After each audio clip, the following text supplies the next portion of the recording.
Hi everybody, here's a little video of Kissing Point Ryde, one of my favourite spots where I take my dear wife Ada for a coffee, sometimes early in the morning before daybreak. There's a lot of history around Ryde because on the 3rd of January 1792 the first land in the Ryde area was granted to 8 Marines along the northern bank of the river between Sydney and Parramatta. The area was named by Governor Phillip the Field of Mars, Mars being the ancient god of war, named to reflect the military association with these new settlers. Today's Field of Mars Reserve is the remnant of a district which once extended from Dundas to the Lane Cove River. These grants were followed soon after by grants to 10 emancipated convicts in February 1792, the land being further to the east of the Marine grants. Thus the area was called Eastern Farms, or the Eastern Boundary. By 1794 the name Eastern Farms had given way to Kissing Point, a name believed to have originated from the way in which heavily laden boats passing up the Parramatta River bumped or kissed the rocky outcrop which extends into the river at today's Kissing Point. It's a wonderful piece of history. Actually, further grants were issued in 1794 and 1795, gradually occupying most of the foreshores between Meadowbank and Gladesville. Actually, some of the grants were at the North Brush, north of the Field of Mars settlement in the area of Brush Farm and Eastwood. Most of the grants were small, from 30 to 100 acres. And here's a lovely walk. You can go around and enjoy the area, which we do many times. It's a lovely part of Sydney. Don't tell anybody else, so we can keep it a secret.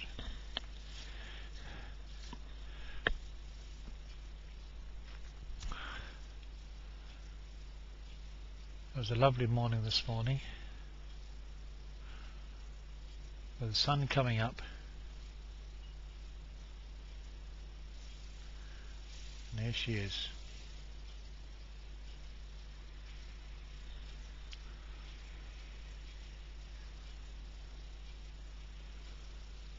Just imagine all those years ago, the Marines or the soldiers and the settlers, the convicts, making their lives here.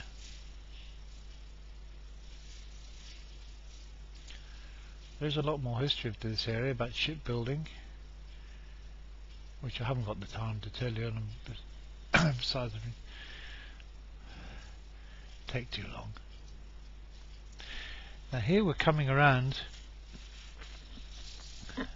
to a lovely old building which you can see across the river. This is Rivendell. Briefly, it was before it was called Thomas Walker Convalescent Hospital.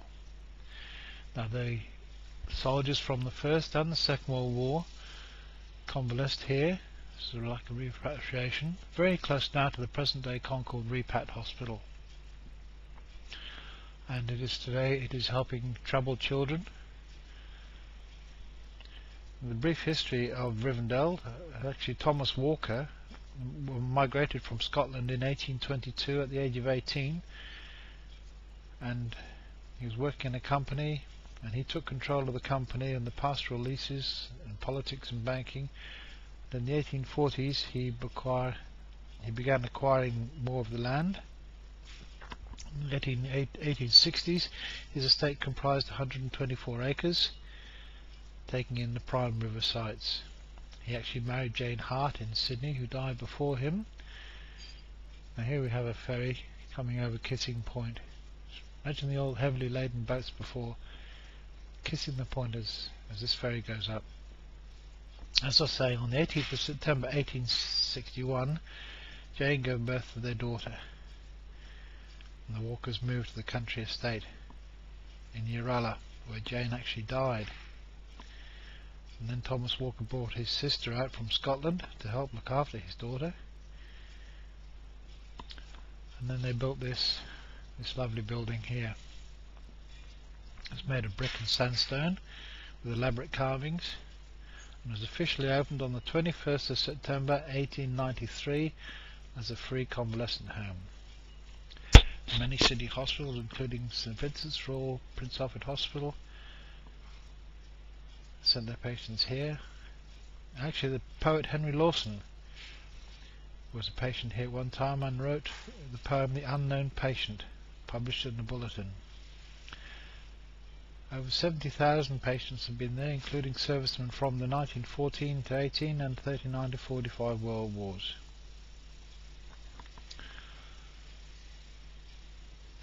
And then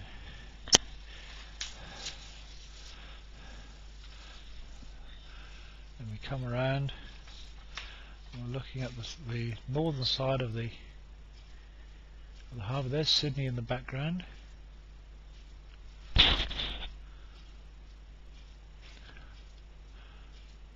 As the sun's coming up, there's Kissing Point Wharf.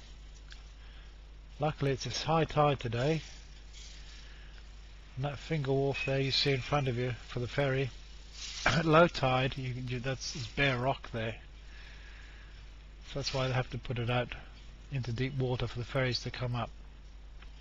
Now in this area it's very interesting. James Squire came out. James Squire was born in 1755.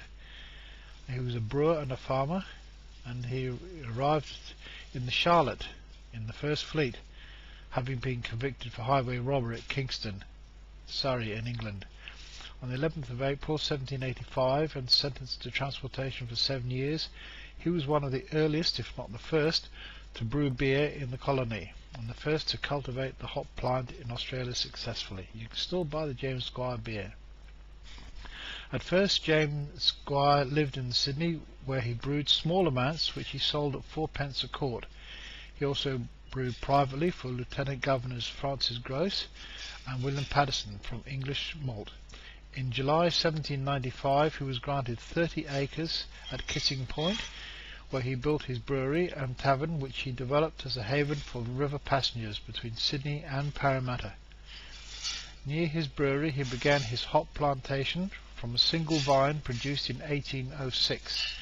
It grew to 5 acres, 2 hectares, producing 1,500 pounds at 680 kilos by 1812. Squire, the Whitbread of New South Wales, gave detailed written evidence on his brewing techniques and materials to Commissioner John Thomas Bigg in December 1820, by which time he had enlarged his brewery and had an output of 40 hogsheads a week, nearly all the year round. Peter Cunningham recorded the virtues of Squire's famous colonial solatium and mentioned an epitaph in Parramatta churchyard, which he claimed the jocose brewer took pleasure in quoting, "Ye who wish to lie here, drink Squire's beer." Because of the vagaries of the local grain market and import trade, Squire could not depend on one activity only for a livelihood. His brewery was an integral part of a large farming and grazing property, and he was one of the largest regular suppliers of meat to the commissariat. By 1822 he had about 1,000 acres at Kissing Point, which included many of the original small grants in the area acquired from impoverished or dissolute settlers. That's a lovely history of the olden times. And actually we're coming around and we're going to see an area which has some more modern history, which I think is rather important, because just here, which you're just about to see in a moment, is the resting point, there we are, of HMAS Stuart. This was the last resting place of HMAS Stuart, which was scrapped on the river's edge in 1954. To give you a brief history, Stuart was originally commissioned in the Royal Navy in 1918 and was then loaned with 4 other destroyers to the Royal Australia Navy in 1933. On the outbreak of World War II, these 5 old ships were sent to the Mediterranean, where they formed the 10th Destroyer Flotilla, commanded by Captain H.M.L. Waller, D.S.O.R.A.N. They played a prominent part in operations in the Mediterranean. Because of their age, they were christened the Scrap Iron Flotilla by the Germans, a name they wore with pride. Stuart, as well as participating in the battles of Calabria and Matapan and the evacuations of Greece and Crete, also completed 24 supply and reinforcement trips to the Raps of Tobruk. She was also the first Australian warship to sink an enemy submarine, the Italian Gondar, in World War II. At the end of 1941, Stuart returned to Australia for urgent repairs and then spent the remainder of the war in the Pacific waters, again performing with distinction. Stuart was eventually decommissioned in 1946 and declared for disposal. And this is where she ended her days. There you are, there's a bit of history about Kissing Point. I do hope you've enjoyed it.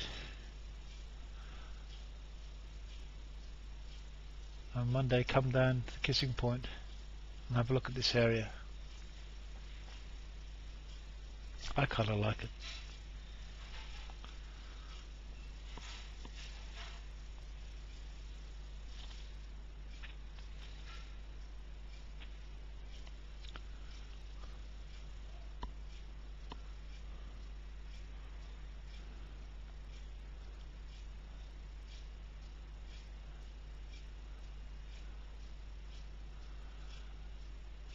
Well, as we're getting close to the end of this little video,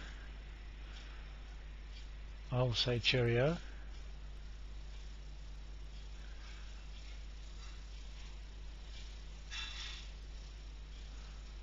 And I do hope that one day you come down and enjoy sunrise, having a cup of coffee and watching the boats go by over Kissing Point.